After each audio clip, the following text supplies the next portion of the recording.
Good evening and welcome to Jenna, Ellis. Tonight, the Supreme Court earlier today heard oral arguments in a case involving a statute that has been used to charge at least one, but multiple January 6th defendants for obstructing an official proceeding. So joining me now to discuss is Will Chamberlain, who is senior counsel at the Article 3 Project. And Will, I know both you and I listened to that oral argument. To me, it was absolutely ridiculous what the Solicitor General was arguing in terms of why the government used this statute, which carries a maximum of 20 years in prison for a violation against January 6 defendants, but not against other similarly situated protesters or rioters, whatever you'd like to call them, that obstructed other official proceedings, like, for example, Justice Kavanaugh's own confirmation hearings. I was surprised he didn't jump in and correct Justice Sotomayor and the Solicitor General when they're like, oh, nothing like this has ever happened in the history of the United States. That's just false. Yeah, I mean, that's the fundamental weakness of the Solicitor General's case. I mean, the expansiveness. But if her interpretation is correct, then anybody who interrupts a hearing in order to try and stop the hearing or delay it or, do anything has the corrupt intent necessary to be found guilty of this crime. And so you're going to start throwing out 20-year, a charge with a max sentence of 20 years, but in reality, 3.5 to 4 year sentences to just any of these protesters. And we all know that the people who protested Kavanaugh's confirmation had a $50 fine. Right. And so, I mean, we can see that whether it's selective prosecution or whether it's prosecutorial discretion only goes in one way, and that is generally for viewpoint discrimination, because they didn't approve of the rioters for the basis of why they went into the Capitol on January 6th, but apparently did approve of the rioters that came in to disrupt the Kavanaugh confirmation hearings and other protests, like the pro-Palestinian protests, that they often get off with a fine. So really, though, what this comes down to is statutory construction. And so we heard a lot about, the nouns, the verbs, the sentence structure, the congressional intent. What is this case ultimately about in terms of the statute itself, and why is it so important to have a narrow construction for original intent of what Congress actually authorized rather than this overbroad use? So it's really a question of how you deal with statutory context. We're not talking about legislative history here, but we're talking about how do you interpret a statute in light of its neighboring statutes and what Congress was clearly trying to do based on when looking at the law. And if you look at the statute in isolation, you might say, oh, well, it covers any kind of obstructive conduct that affects any official proceeding. The certification of votes on January 6th was an official proceeding, ergo, everybody's guilty of it.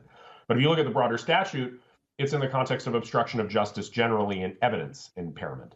So it's a catch-all to deal with evidence impairment, things like destroying evidence, tampering with witnesses, otherwise trying to defeat the efforts of a judicial proceeding.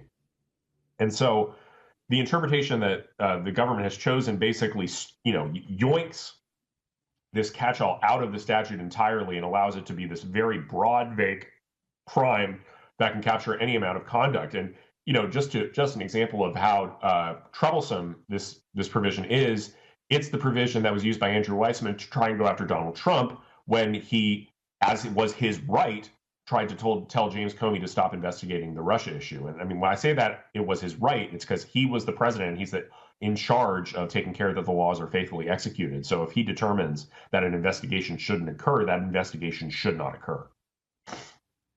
And so, Will, when we talk about statutory construction, it is so important to read this in the broader context. I mean, this is basically proof texting, and this is what the Democrats and the leftists love to do. And to depart from the original intent and the plain language and just to lift words and phrases out of statutes and then bend them and construe them to apply however they want. And just from a fundamental fairness standpoint, the law has always recognized the proposition that fundamental fairness requires adequate notice and fair notice. And so if this statute could have been applied in this instance and the Supreme Court doesn't side with the petitioner in this case, the January 6th defendant, then what does this mean in a broader context about the notice requirement? Because then basically the Department of Justice or any prosecutor could try to lift a word or phrase and construe it to say, oh, you're guilty of something that you were never put on notice was criminal activity according to that specific provision.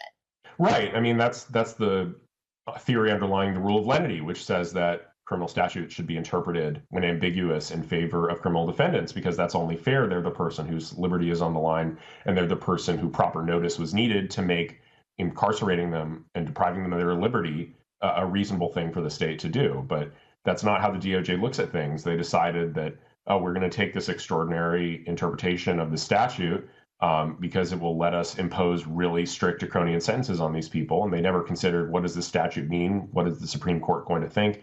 And moreover, have we been remotely consistent in how we're doing this? And I think that, that's one of the reasons so many of us look at the modern left and think, this is just they're focused on power. They're not focused on procedural or fundamental fairness at all. And unless you can make them feel the pain of their own rules, they will be as draconian as they possibly can with you. Yeah, and I think we're seeing that because the left is trying to prosecute their political opponents, obviously Donald Trump being one of them, but also, a lot of conservatives, a lot of Christians. And we see that not just related to the post-election aftermath and January 6th, but also, some of the pro-choice protesters and, some of these things under the FACE Act. I mean, we could go on with different examples. But getting back to this particular oral argument in just about the last minute and a half that we have with you here, I was really surprised that the Solicitor General, when asked why they haven't applied this statute to other types of obstruction in proceedings, why didn't she just say, on balance, we understand there are First Amendment protections for some protests. And so we chose not to apply it in that way. And we think that January 6th was so egregious that we are now taking that step to apply this statute here. I mean, why go through the pretzel-like manipulation and umbrage that she was falling all over herself? And I thought Justice Alito thoroughly dismantled her. Yeah, I mean, the attempt to say that, obstruction of an official proceeding would apply here in the January 6th instance, but not to all the other protests of official proceedings that obstructed them. I mean, that argument doesn't work. And I guess I think her view, and probably the view of her team, is that if they don't prevail on this argument, if they don't win, that obstruction of an official proceeding can be cabined effectively to extraordinary extreme conduct, then they're going to lose. Yeah, but the problem is, and we'll have to leave it there. But Will Chamberlain, thanks so much. We're already out of time. We'll be right back with more.